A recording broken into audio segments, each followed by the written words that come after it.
Okay, நம்ம இன்றைக்கி எங்கே வந்திருக்கோம்னு பார்த்துக்கிட்டிங்கன்னா காரக் சிவன் கோயிலுக்கு வந்திருக்கோம். ஸோ நான் ரொம்ப நாளாக வரணும்னு ட்ரை பண்ணேன். பட் வர முடியல. பல தடங்கல்கள் நிறைய வாட்டி வந்துச்சு.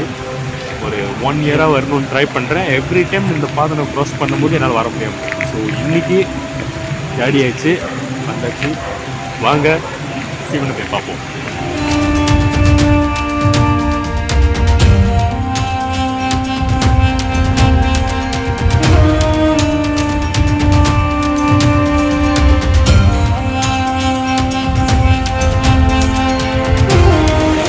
நம்ம வந்து இன்னைக்கு சாமி கும்பிட்டோம். இந்த இடத்த பார்த்தீங்கன்னா அப்படியே ரொம்ப பீஸ்ஃபுல்லாக இருக்குது.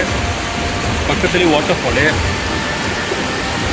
அந்த வாட்டர் ஃபாலுக்கு அந்த சத்தத்துக்கும் அந்த தண்ணிக்கும் அந்த ஜில்லுனா இருக்கிறதுக்கும் சிவனை வந்து நம்ம வழிபடும் போது அதோட வைப்பே ஒரு மாதிரி வேற மாதிரி இருக்குது. ஸோ இங்கே என்னன்னா நீங்களே வந்து ஜாமாவை வாங்கி உங்கள் கையால் அபிஷேகம் பண்ணி வேண்டுதல் இது பண்ணி ஒரு மாதிரி பூஜை மாதிரி ஒரு பூவை போட்டு நீங்கள் சொந்தமாக செஞ்சுக்கலாம். ஸோ அதுதான் இந்த கோயிலோட ஸ்பெஷாலிட்டி.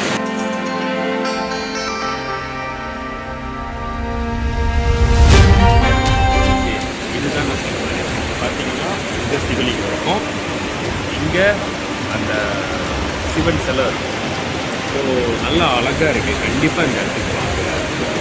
இருக்குது இங்கேயே ஜாமான்லாம் விற்கிறாங்க. நீங்கள் வெளியிலேருந்து வாங்கிட்டு வரணும்னு அவசியம் இல்லை. நீங்கள் இங்கே வந்து உங்களுக்கு சப்போர்ட் பண்ணிங்கன்னா இன்னும் ஈஸியாக இருக்கும் இந்த கோயிலோட மெயின்டெனன்ஸ்க்கு. ஸோ அவங்க அந்த காசு எல்லாமே இங்கே கோயில் மெயின்டெனன்ஸ்க்கு யூஸ் பண்ணக்கூடாது. முடிஞ்ச அளவுக்கு இங்கே வந்து வாங்கினீங்கன்னா இன்னும் கொஞ்சம் பெட்டராக இருக்கும்னு நான் நினைக்கிறேன்.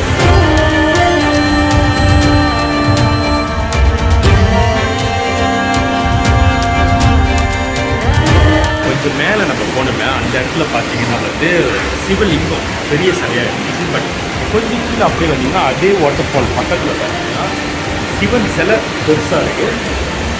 ஸோ இந்த இடமே வந்து ஒரு விதமான ஒரு பாசிட்டிவ் எனர்ஜியாக தான் இருக்கும். இந்த இயற்கையாக அப்படி ஒரு விதமாக பாசிட்டிவ் எனர்ஜியாக தான் இருக்குது. ஸோ நல்லா இருக்குது. யாராச்சும் இந்த கேல் சைட்டு ஸ்லைனூர் சைட்லாம் இருந்தீங்கன்னா கண்டிப்பாக நிறமாங்க. ஆக்சுவலாக நான் வந்து டைப்பிங் ஸோ பேராலையும் வந்திருக்கேன். கண்டிப்பாக வந்து இந்த இடத்துல விசிட் பண்ணுங்கள். கேலோ ஸ்லைனூர் அது எங்கே இருந்தாலும் கண்டிப்பாக வாங்க. எங்கே அறுபதமாக செம்மையாக இருந்தாங்க. இன்னொன்று, இந்த கோயிலுக்கு வந்தீங்கன்னா முடிஞ்ச அளவுக்கு ஏதாச்சும் சாப்பாடு அந்த மாதிரி இருந்துச்சுன்னா கண்டிப்பாக எடுத்துவாங்க. ஏன்னா இங்கே வந்து நாய்கள் நிறைய இருக்குது. ஸோ அவங்களுக்கு நம்ம சாப்பாடு கொடுத்தா நல்லது. ஸோ இங்கே பார்த்தீங்கன்னா கேமரா அப்படி காட்டு நிறைய பேர் இருக்காங்க.